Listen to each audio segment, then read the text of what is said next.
il soit maintenu. Le Coran l'a dit au prophète, lis au nom de Dieu. Lis au nom de Dieu. Iqra bismi rabbik. Lis au nom de Dieu, ce qui nous amène à déclarer avec force que le péché de la laïcité réside plus essentiellement dans sa position de neutralité. C'est pas un péché, ça il faut le dire tout de suite, sinon je risque d'avoir tous les laïcs sur le dos. Le péché de la laïcité réside plus essentiellement dans sa position de neutralité, péché qui d'ailleurs est déjà atténué par l'affiliation de certains laïcs aux différentes confessions. Lis au nom de Dieu, cela signifie qu'il ne peut y avoir de grâce si dès le départ Dieu se voyait dans la lignée des infortunés. Mais ne l'oublions pas, la critique est aisée, une vérité absolue est loin d'être établie dans les systèmes en perspective. Un marabout est méprisable parce qu'il exploite honteusement ses talibés. Un politicien est ignoble parce qu'il profite de la disponibilité de ses électeurs pour se faire un nom. Un colonialiste est exécrable. L'intellectuel est mis à l'index du fait qu'il est conditionné par ceux-là même qui lui refusent son originalité. Le riche n'en est pas moins abominable parce que vivant dans un monde où seule l'usure impose sa loi, le mendiant se sent détesté parce que considéré comme un parasite. On pourrait en dire autant sur le compte de tout le monde.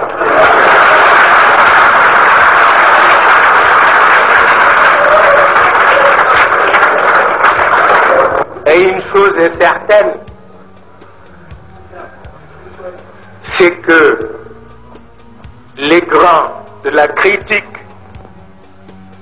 rejettent parfois sur autrui leurs propres doutes. Les doutes qui peuplent leur subconscient.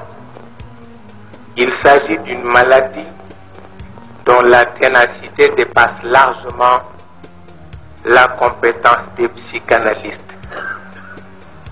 Notre monde est plein de fous.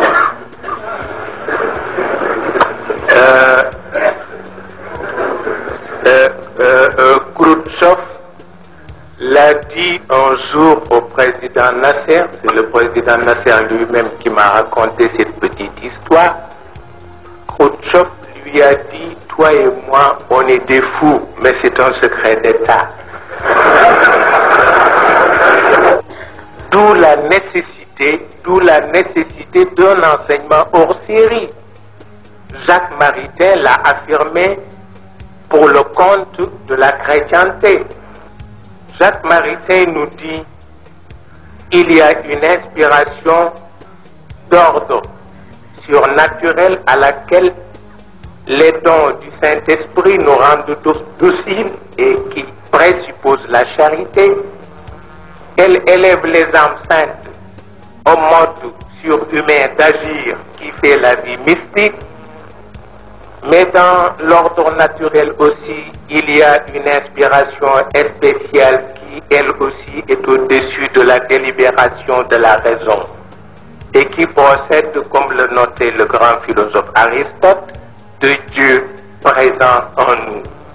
Le Coran nous dit ceci, c'est un bout de lumière par lequel Dieu oriente ses grands serviteurs. D'où ce que les Occidentaux appellent le secret des réussites périlleuses.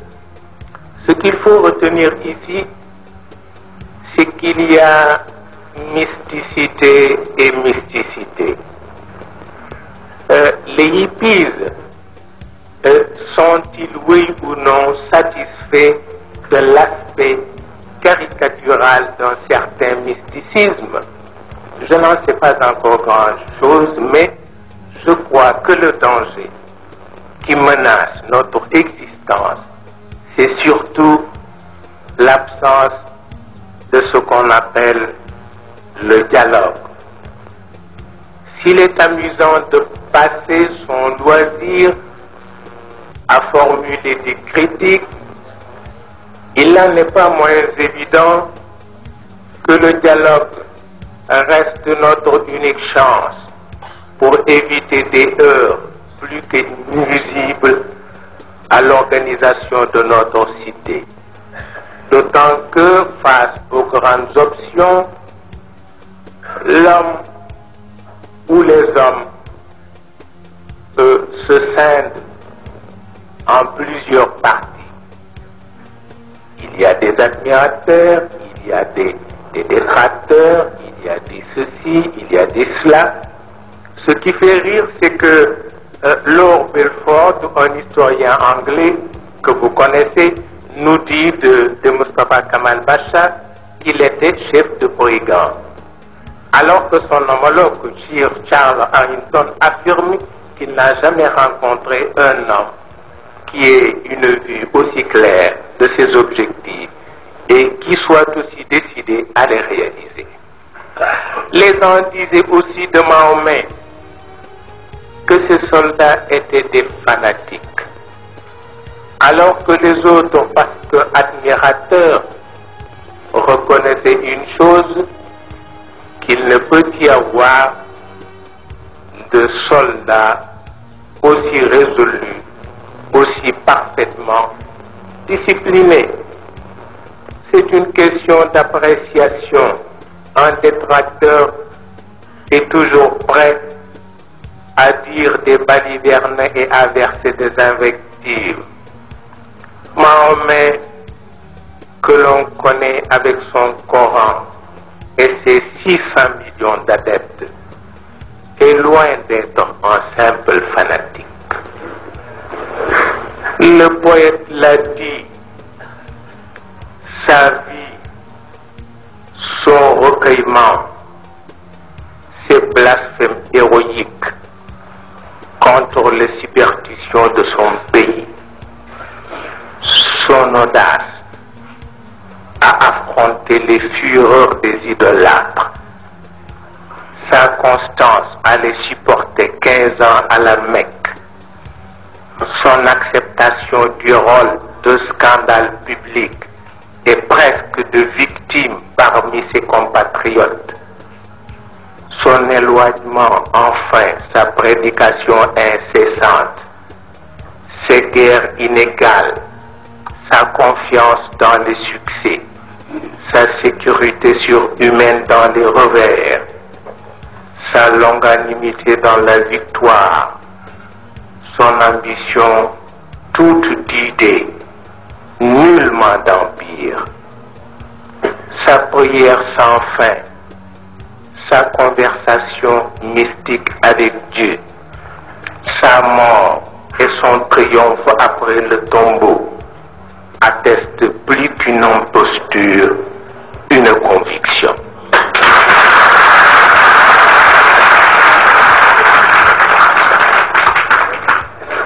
Ahmed Tidiane Sy yal na nga fi yàgg ci barke Cheikh Al Khalifa yal na nga fi yàgg. Donnant la puissance de restaurer un dogme. Ce dogme était double. L'unité de Dieu et l'immatérialité de Dieu. L'un disant ce que Dieu est, l'autre disant ce qu'il n'est pas. L'un renversant avec le sabre les dieux mensongers, l'autre inaugurant avec la parole une idée. Philosophe, il l'était. Orateur, il l'était. Apôtre, il l'était. Législateur, il l'était. Guerrier, il l'était. conquérant d'idées, il l'était. Restaurateur de dogmes, d'un culte sans image, il l'était. Fondateur de 20 empires terrestres et d'un empire spirituel, voilà Sayyiduna Muhammad.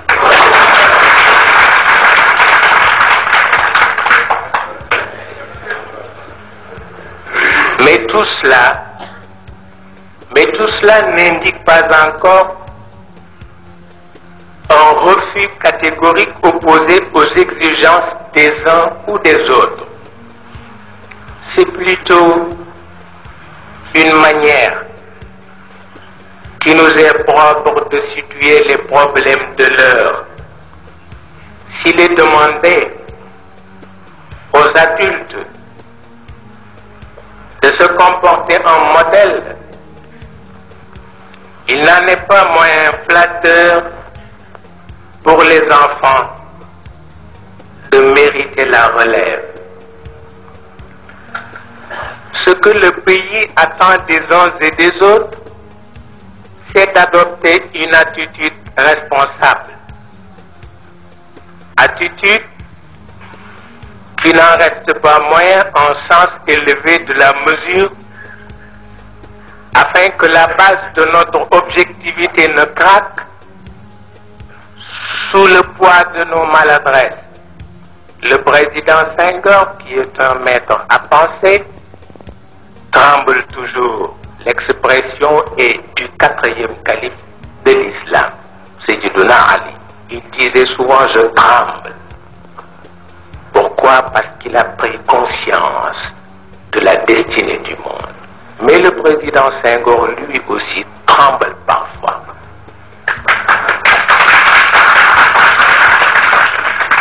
Quand il se rend compte qu'en Afrique, certains responsables ont tendance à écarter purement et simplement le sens de la mesure pour ne laisser à la place qu'un sentiment primitif d'orgueil. Cela est d'autant plus significatif qu'en présence des grandes idées, les hommes s'effacent de plus en plus, que le pouvoir personnel n'est souhaitable que quand il y a une culture abondante, doublée d'expériences pratiques. Ce pouvoir qui faisait dire au 3e calife de l'islam, on réussit avec l'homme ce qu'on ne réussit pas encore avec le Coran, parce que le Coran c'est un livre, il n'agit pas. C'est l'homme qui agit au nom du Coran.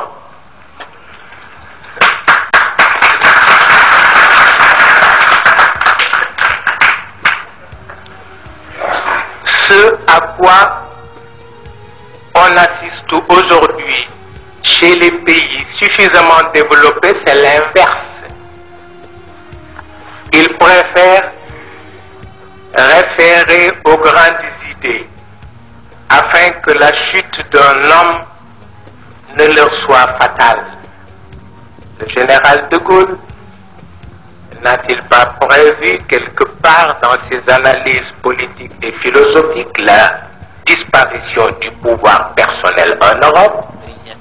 Il a appelé ce phénomène carence d'autorité, considéré comme un signe de notre époque. Et c'est toujours le principe de la succession des réalités chères au Coran qui revient au galop.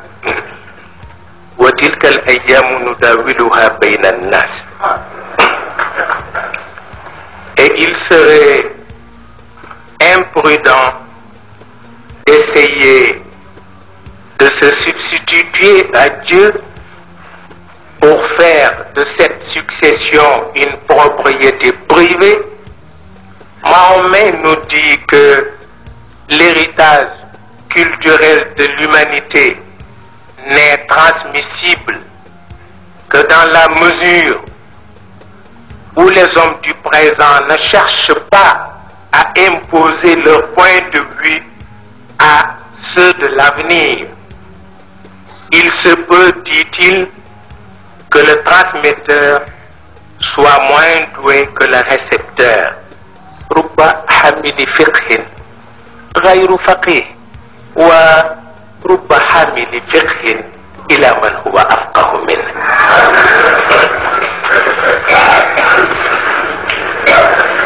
Et si ces propos invitent